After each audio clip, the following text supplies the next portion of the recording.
On va continuer avec les lois de probabilité, notamment on va parler des modèles de lois continues. Plus précisément, on va parler de loi normale pour l'instant, au début. Donc, la loi normale, qu'on appelle aussi la loi de Gauss ou de la place Gauss,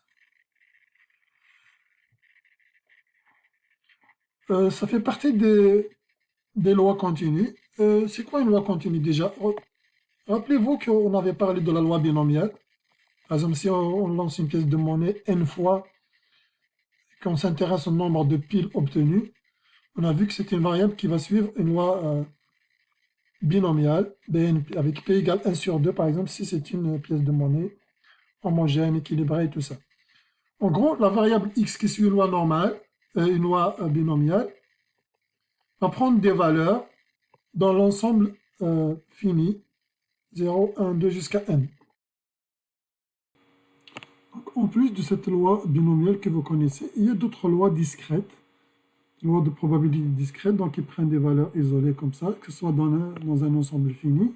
Mais il peut y avoir une valeur, une variable aléatoire discrète, telle que la loi de Poisson, qui prennent des valeurs, par exemple, dans l'ensemble de tous les entiers naturels. On peut calculer, par exemple, P de x égale 4, égale à combien, pour une variable discrète.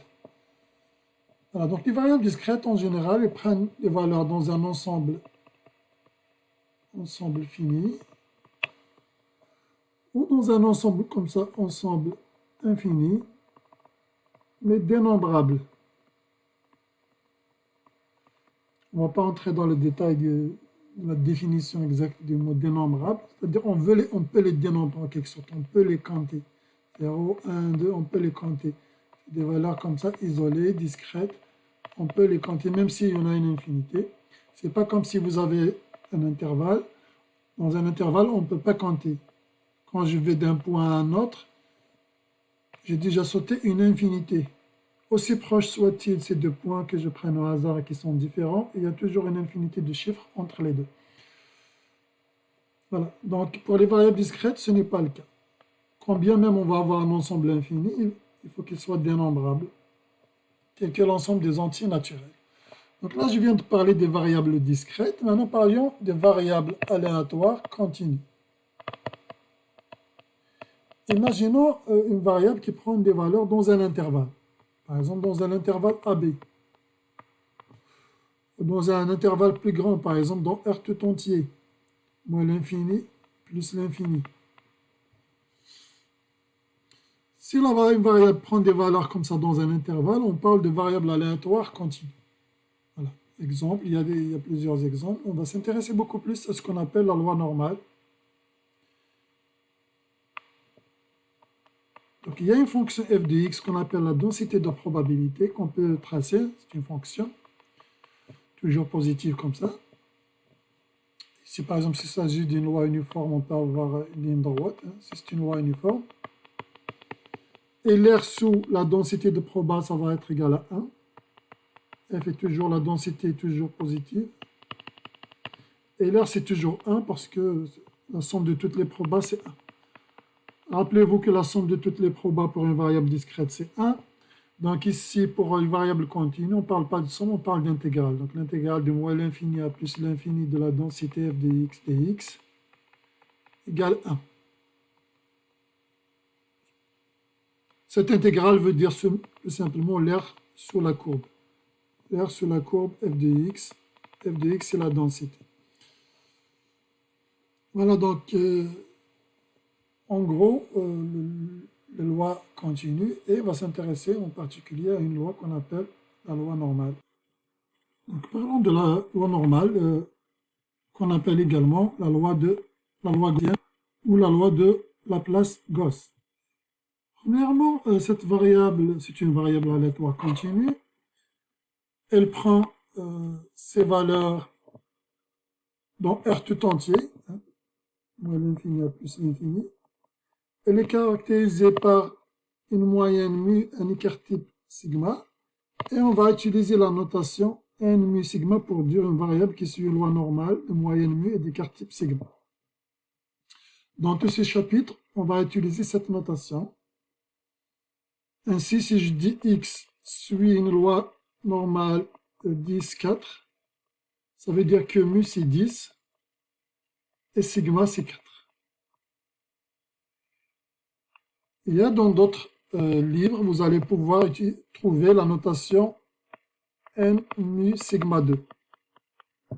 Dans ce cas-là, si je donne une variable x qui suit une loi n 10, 4, mu ça va être 10 et sigma ça va être 2. Donc c'est sigma carré qui va être égal à 4. C'est la variance qui va être égale à 4. Si on utilise cette notation. Et cette notation, on ne va pas l'utiliser dans ce chapitre. C'est celle-là qui est utilisée dans le livre de référence du cours que vous avez. Nous, on ne va pas l'utiliser dans ce chapitre, on va l'utiliser. Donc si je dis une variable sur une loi n 10, 4, il faut comprendre que c'est sigma qui est égal à 4. Donc on va utiliser la notation n mu sigma. Ça pour la notation. Donc le graphe de la densité, la fonction densité, il a un graphique qui est la courbe bleue que vous voyez ici. C'est ça le graphe de la densité d'une loi normale. La fonction densité, la fonction bleue qu'on a dessinée ici, cette fonction qu'on a tracée comme ça, c'est cette fonction-là, hein, dans l'expression est celle-ci. C'est la densité d'une loi normale de moyenne mu et d'écart-type sigma. Bon, rassurez-vous, vous n'avez pas à mémoriser un truc pareil. Il faut juste comprendre les bases, les principes, les propriétés. Tous les calculs, on va les faire avec Excel.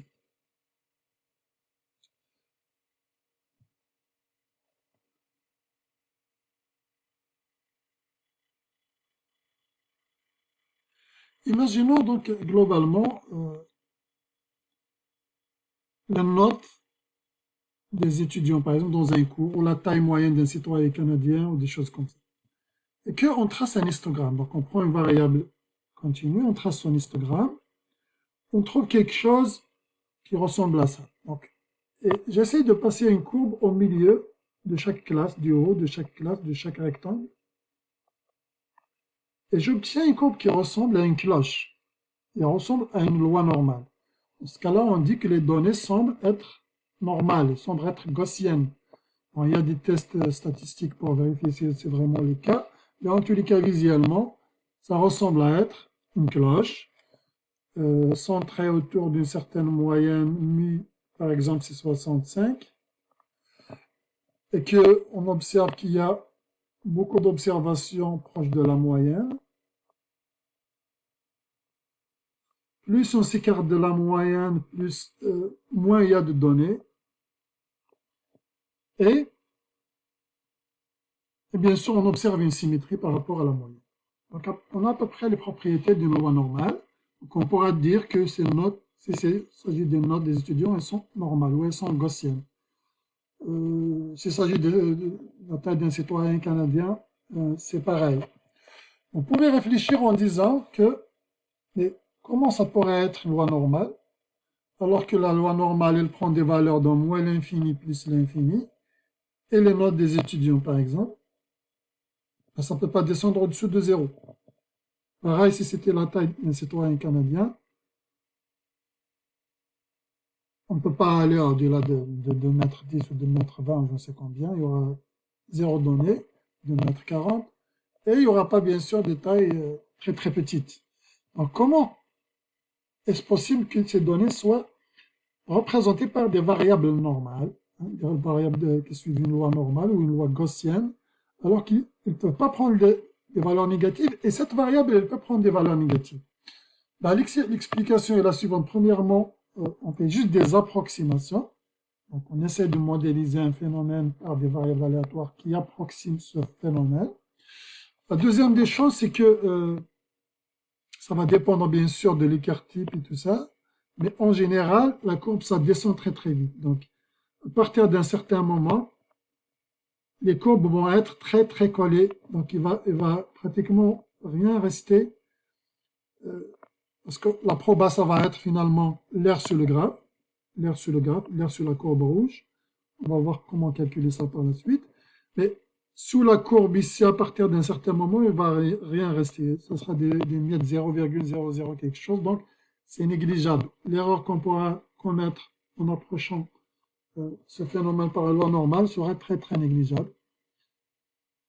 Parce que la plupart des données, on va les voir par la suite, vont être concentrées entre mi moins, par exemple, 3 sigma et mi plus 3 sigma. Ça va faire quelque chose comme 98, ou plutôt 99,74% qui seront comprises entre mi moins 3 sigma et mi plus 3 sigma. Donc 99,74, il ne reste juste que des miettes finalement, le bas. Donc on sera correct. Qu'est-ce que ça veut dire 99,74% ici de données. Donc la proba que notre variable tombe dans cet intervalle sera égale à 0,9978. C'est ça ce que ça veut dire. C'est-à-dire l'air sur le graphe ici, pour x entre moins 3 sigma, mu moins 3 sigma et mu plus 3 sigma. En gros, s'il s'agit de la note moyenne des étudiants. Admettons que l'écart type c'est 10, que la moyenne c'est 65. Donc on aura 99% des étudiants. Si l'écart type c'est 10, hein, 99,74 seront dans l'intervalle 65 moins 3 sigma, moins 30, et 65 plus 30. Donc 99,74% de la population auront la note entre 35 et 95. Donc c'est très très correct de modéliser par exemple des notes qui ne peuvent pas être négatives par une loi normale. C'est très normal de modéliser la taille moyenne d'un citoyen canadien, etc. Pourvu que ce soit modélisable. Si on a les notes, qu'admettons on fait un histogramme pour les notes, on obtient quelque chose comme ça. Donc là pour les notes autour de 40, on va dire entre 40 et 50. Et puis entre 50 et 60, on va avoir quelque chose comme ça. Et puis par exemple, entre on va dire 80 et 90 par exemple. On va voir. Donc si on observe l'histogramme ici, on voit que ça ne semble pas suivre une loi normale. Je ne peux pas tracer un clocher si j'essaie de tracer une courbe au sommet des histogrammes. Ça ne ressemble pas du tout à une courbe d'une loi normale. Donc ici, on va dire que les données ne sont pas normales. Ils ne sont pas normales, ils ne sont pas gaussiennes en tous les cas. On va considérer que si elles ne sont pas normales, ça ne veut pas dire qu'elles sont anormales. Elles ne sont pas gaussiennes. Mais ça mérite quand même de s'intéresser à voir pourquoi c'est le cas. Parce qu'on aimerait que les données soient normales dans le cas général. Ça veut dire quoi les données normales? Ça veut dire qu'il y a une moyenne des étudiants de la classe, et puis il y a beaucoup autour de la moyenne. Plus on s'écarte les moyennes, il y a moins. C'est normal, il y a moins d'étudiants qui sont très brillants. On va trouver moins d'étudiants dans les ailes, dans les extrémités, et moins d'étudiants qui sont très faibles. La plupart seront concentrés autour de la moyenne. Et l'idéalement, c'est d'avoir une symétrie. À gauche et à droite. Mais si on observe des notes qui ressemblent à ça, il y a quelque chose qui ne va pas, peut-être qu'on devrait s'intéresser au phénomène. Qu'est-ce qui a fait en sorte que on a beaucoup de données entre 40 et 50, très peu d'étudiants autour de la moyenne, et beaucoup d'étudiants qui ont entre 80 et 90. Il y a peut-être quelque chose à inspecter, à voir. Comment se fait-il qu'on a trop d'étudiants faibles, trop d'étudiants excellents, et peu d'étudiants finalement qui ont des notes autour de la moyenne. Voilà pour l'introduction. Les propriétés, si le graphique, ça ressemble à une cloche, on l'a dit. Si vous changez la moyenne, c'est comme si vous modifiez la moyenne et vous gardez l'écart type de la variable. Ben, c'est juste une translation, on déplace juste horizontalement le graphe. Si on a mis 1 au lieu de mis 2, au lieu de mis 3, donc il faut déplacer les graphes. Si deux variables aléatoires, elles ont toute la même moyenne, mais des écart-types différents, plus l'écart-type est très grand, plus la courbe sera aplatie. Plus l'écart-type est petit, ici on voit sigma 1 très petit, et bien on voit la courbe rouge. Donc il y a un clocher très haut, mais des ailes de distribution très fines. Donc des ailes ici très fines. Mais toutes les courbes, toutes sont très symétriques, sont très autour de la moyenne.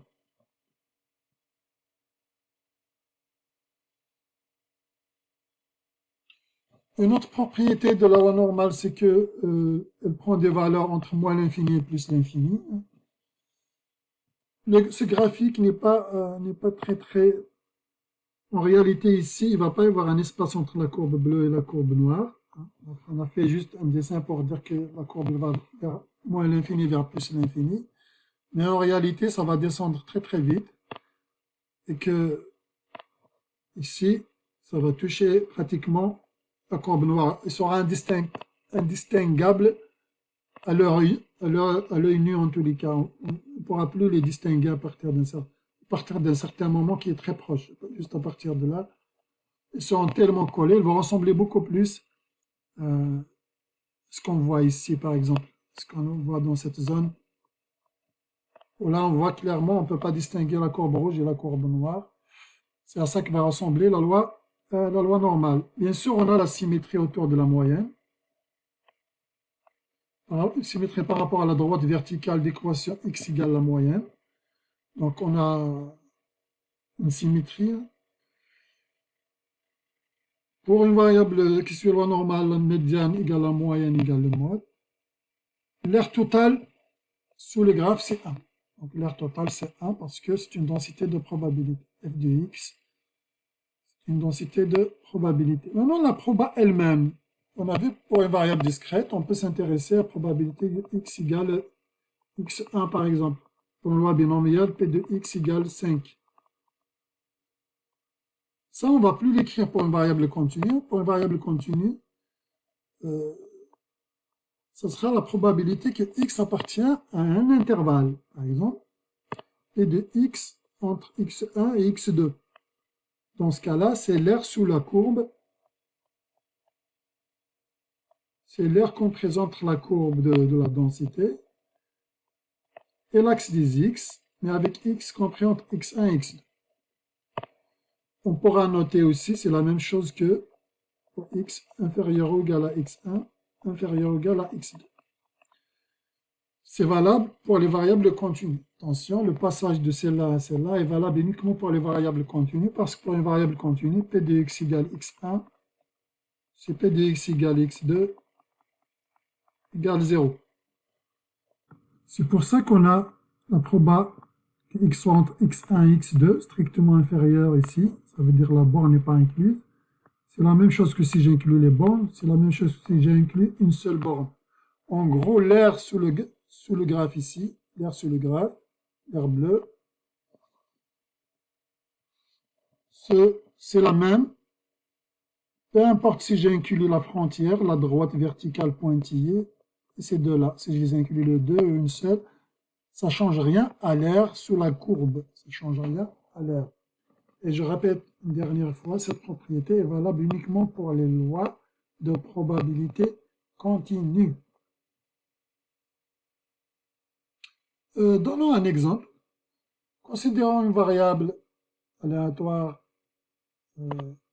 qui suit une loi N3,2. Ici, dans notre cas, on a dit c'est sigma qui est égal à 2. Ce n'est pas sigma 2, mais peu importe.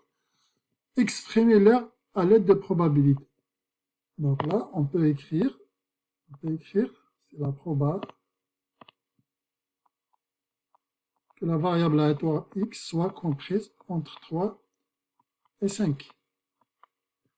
On peut l'écrire comme ça. Je vais ajouter en rouge, inférieur ou égal. Vous pouvez mettre inférieur ou égal aussi. Pour l'une ou pour les deux, ça ne change rien à la proba. Ça reste la même.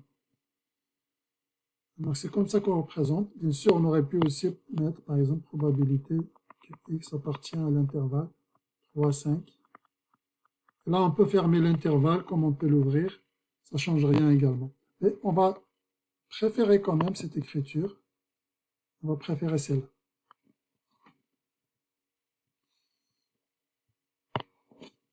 Pour B, on pourra écrire c'est la probabilité que x soit comprise entre moins 1 et 4. Là, c'est la même chose. Hein. J'aurais pu écrire aussi ici inférieur strictement, ça ne change rien. J'aurais pu écrire inférieur strictement. Cette quantité, je peux l'écrire, c'est P de x supérieur à 5. C'est la même chose, P de x supérieur ou égal à 5 aussi. Hein. J'aurais pu l'écrire comme ça. Ça ne change rien. Puisqu'ajouter, on a dit une frontière pour les variables continues. Ça n'a pas d'impact sur la valeur de la proba. Et ça, je peux l'écrire P de x inférieur ou égal à 5. Comme j'aurais pu l'écrire aussi inférieur strictement, c'est-à-dire, on aurait pu l'écrire inférieur strictement.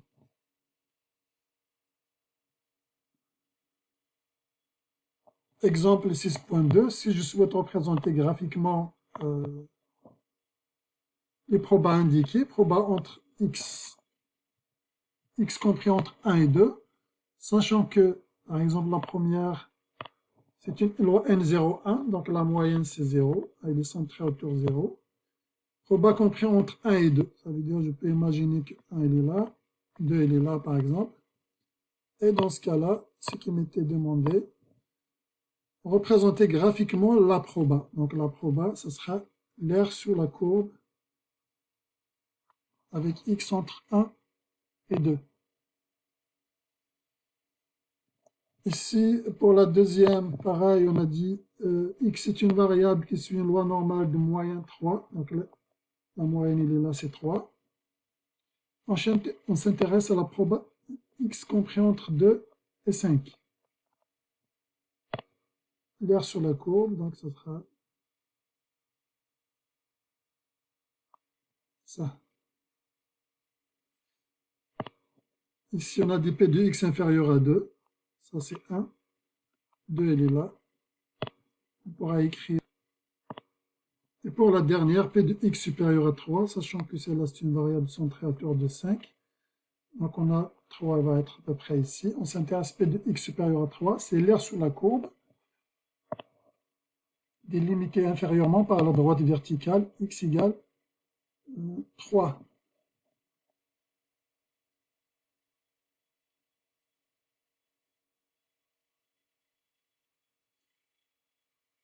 Un cas particulier, c'est ce qu'on appelle une loi centrée réduite. Une loi centrée réduite, c'est une loi normale. Une loi normale centrée réduite, c'est une loi de moyenne 0 et d'écart type 1. Et d'écart type 1. De façon générale, donc là, c'est le même graphe. C'est une cloche, en fait. C'est une cloche. Sauf qu'il est centré en 0. Donc, son écart type, c'est 1. De façon générale, si vous avez une loi qui suit une loi normale, n mu sigma, alors si je crée une autre variable aléatoire, z, que je vais calculer comme étant x moins la moyenne sur sigma, cette z-là, qu'on appelle aussi la cote z, ça va suivre une loi normale. Si vous avez une loi normale centrée réduite, n01. Si vous avez x qui suit n mu sigma, x moins m sur sigma, ça va suivre une loi n01.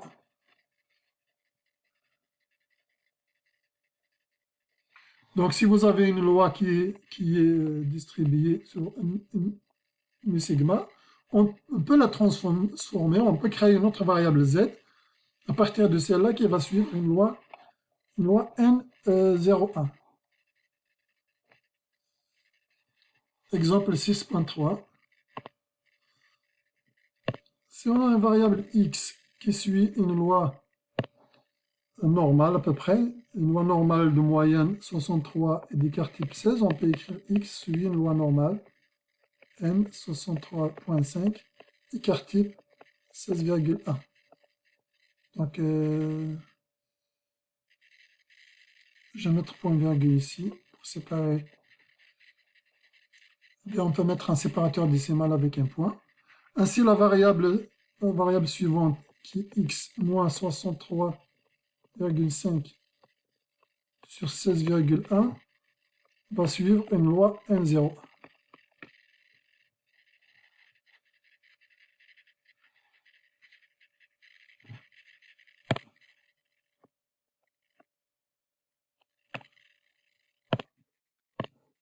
Une loi normale, N01, sont très réduites. Donc, l'air sur le graphe ici, c'est la probabilité que x ou de z, ici c'est la variable cz, c'est la probabilité que la variable z soit plus petite ou égale à 0,5. Voilà, c'est ça qui est égal à l'air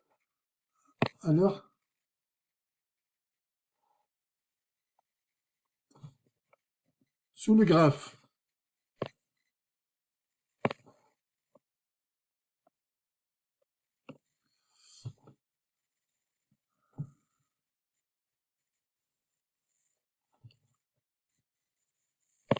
Si on veut calculer la deuxième R ici, c'est la probabilité que z soit plus petit ou égal à moins 1. Maintenant, si on veut calculer cette R-là, si on veut calculer l'air qui est la probabilité que z soit compris entre 1 et supérieur ou égal à moins 2, eh bien vous avez vu, c'est l'air total moins l'air qui est pour cette zone. Exactement ça. Donc, c'est probabilité que z plus petit que ou égal à 1 moins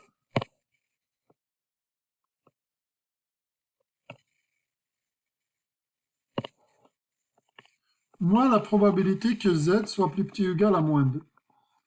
Voilà donc comment on fait. Pourquoi on passe par ce calcul? On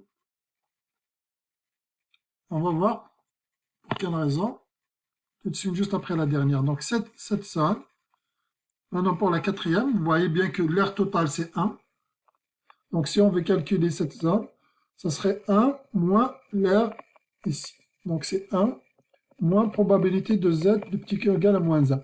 En gros, on essaie toujours de ramener à probabilité de z inférieure ou égale. Vous voyez, au lieu de pouvoir z compris entre deux bornes, on va ramener à z plus petit que quelque chose, moins probabilité de z plus petit qu'une autre chose. Pareil ici.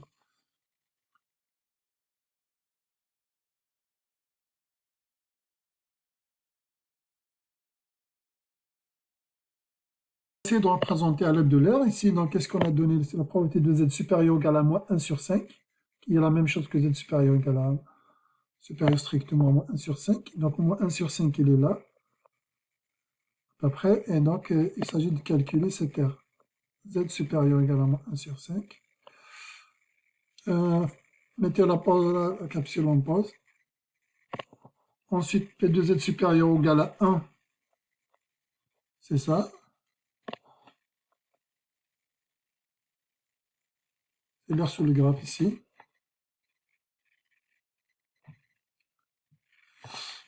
Maintenant, si on veut probabilité 1 moins probabilité de Z plus petit que 1. Donc, c'est en fait probabilité que Z supérieur ou égal à 1. On l'a déjà fait.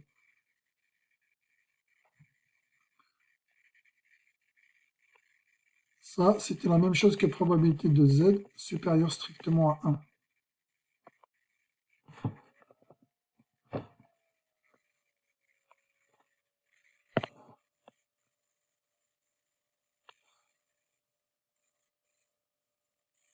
Probabilité que Z soit compris entre moins 1 et 1, donc ça serait l'air sous cette courbe.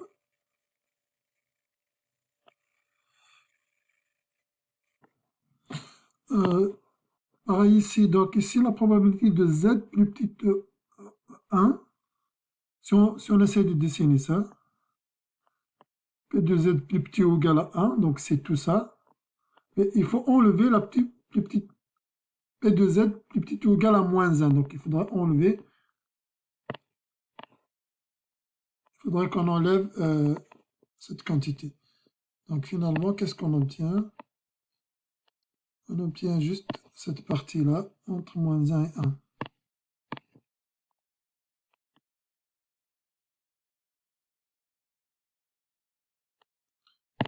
Donc ça, bien sûr, on pourra l'écrire. Probabilité de Z inférieure ou égal à 1 supérieur ou égal à à moins 1.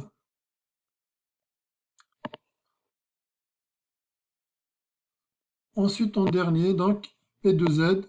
Ici, c'est 1 moins P de Z compris entre moins 2 et 1. Donc, si on prend Z qui est compris entre moins 2 et 1,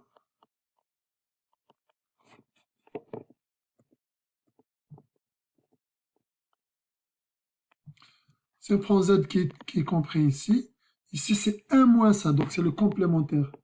C'est le complémentaire. Donc c'est la partie qui est à l'extérieur de l'intervalle moins 2, moins 2. Alors il faut faire les exercices qui sont dans cette section, bien sûr.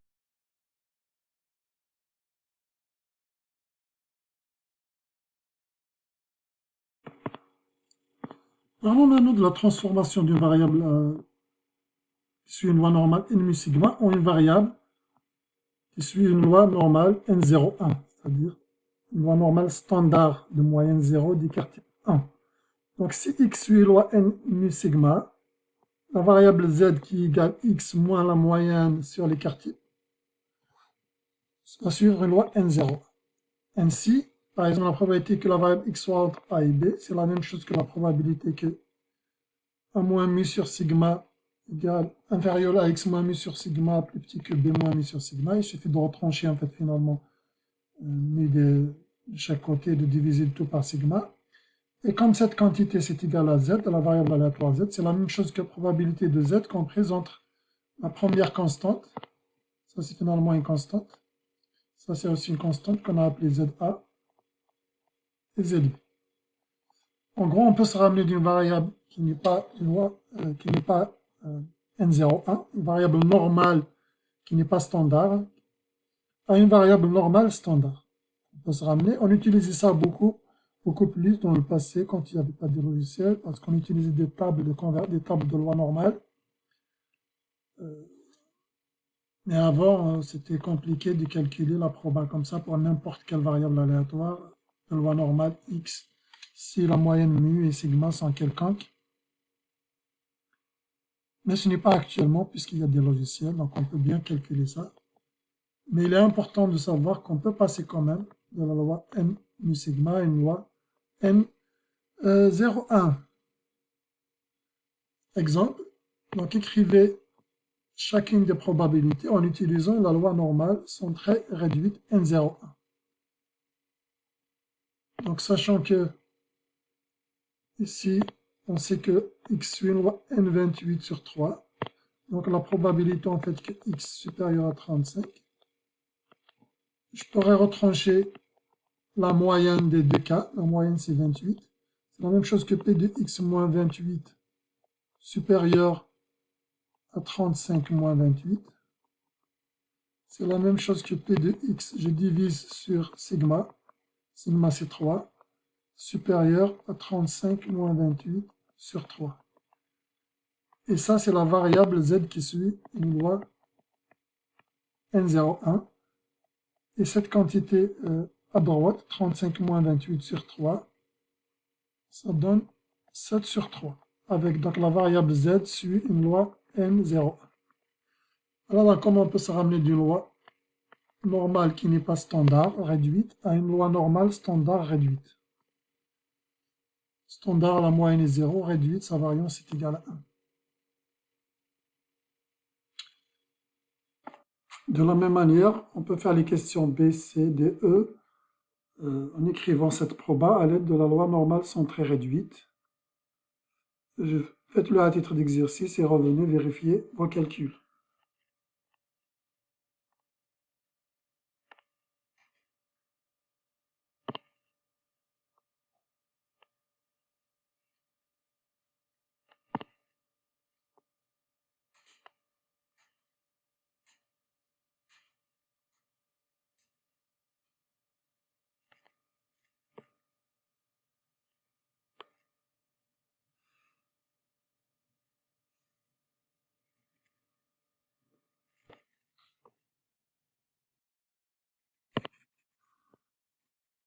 Donc, une entreprise fabrique des tiges une tige de métal, la résistance à la rupture de ces tiges distribuées normalement, ça suit une loi normale, avec une moyenne de 70 kg et un écart type de 4 kg.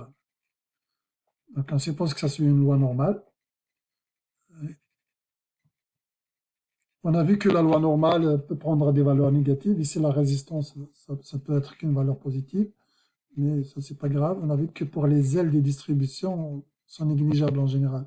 Quel est le pourcentage de chance qu'une tige choisie au hasard de la production ait une résistance à la rupture supérieure à 73 kg? Donc, on a une autre variable qui est la résistance à la rupture. Sa moyenne est de 70 et son écart type, c'est de 4. Donc, on a x suit une loi normale, 70, 4. Et qu'est-ce qu'on cherche? Quel est le pourcentage de chance, ou quelle est la probabilité, en quelque sorte, qu'une tige choisie au hasard de la production ait une résistance à la rupture supérieure à 73. Donc, on cherche probabilité que x soit supérieur à 73,8. Donc, x égale, donc c'est la variable qui est la résistance à la rupture. Voilà, donc on s'intéresse à la probabilité que x soit supérieur à 73,8. En fait, ici, dans ce numéro, on ne fait pas vraiment des calculs. On va juste dire c'est quoi nos variables. Donc cette question, finalement, elle vient en bas. On peut dire que x, c'est une loi normale, 70, 4, et que la variable x ici, c'est la résistance à la rupture. C'est ça notre variable x. Un autre exemple.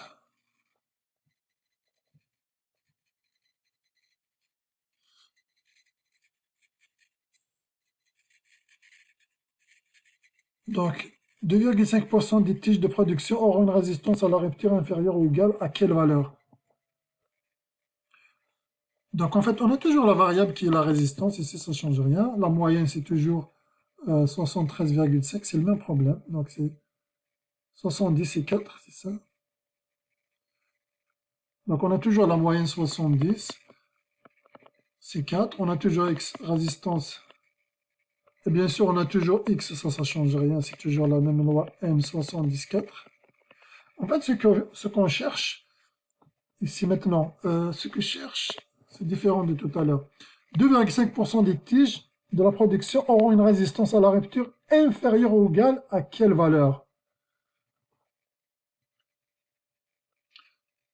Qu'est-ce que ça veut dire? Ça veut dire qu'il y a une certaine valeur A, telle que la probabilité que ma variable soit plus petite ou égale à A, c'est égal à 2,5%. Ça veut dire la probabilité. 2,5%, c'est combien en proba? C'est 0,025. 0,5% de chance. Et ça, ce que ça veut dire. Donc finalement, le problème, c'est A qu'il faut calculer ici. C'est pas la proba. La proba, on la connaît, mais on ne sait pas la limite A est égale à quoi.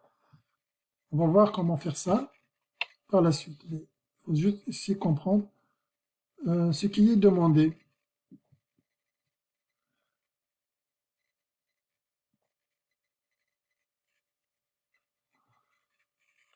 Le responsable du contrôle de qualité précise que 70% des tiges métalliques ne peuvent supporter une charge supérieure à 76 kg.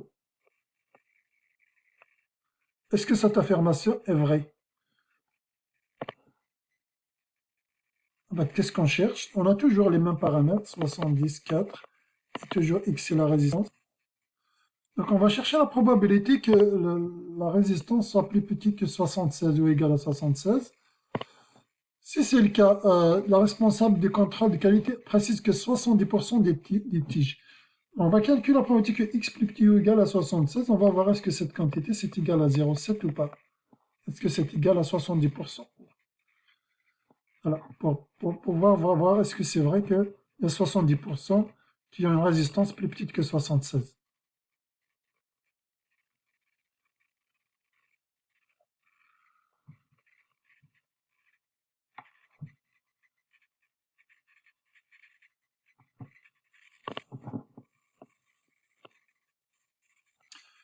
Et là, à quelle pression, bien à quelle charge, à vrai dire, à quelle charge peut-on soumettre les tiges pour que 95% d'entre elles puissent supporter cette charge? En fait, donc on s'intéresse, en fait, on demande quelle est quelle pression, quelle charge on peut soumettre les tiges pour 95% vont supporter la charge. Donc, ils vont avoir une résistance supérieure à cette pression soumise, cette pression auquel on les soumet.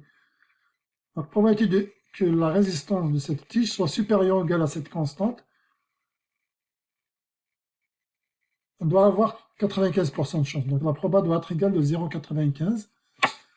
Et donc, on pourra dire que toutes les 95% des tiges qui ont une résistance supérieure à B vont pouvoir, 95%, ils vont supporter une charge supérieure à B. C'est ça que l'objectif. Donc, il faut trouver une constante B telle que P de x supérieur ou égal à B, c'est 0,95.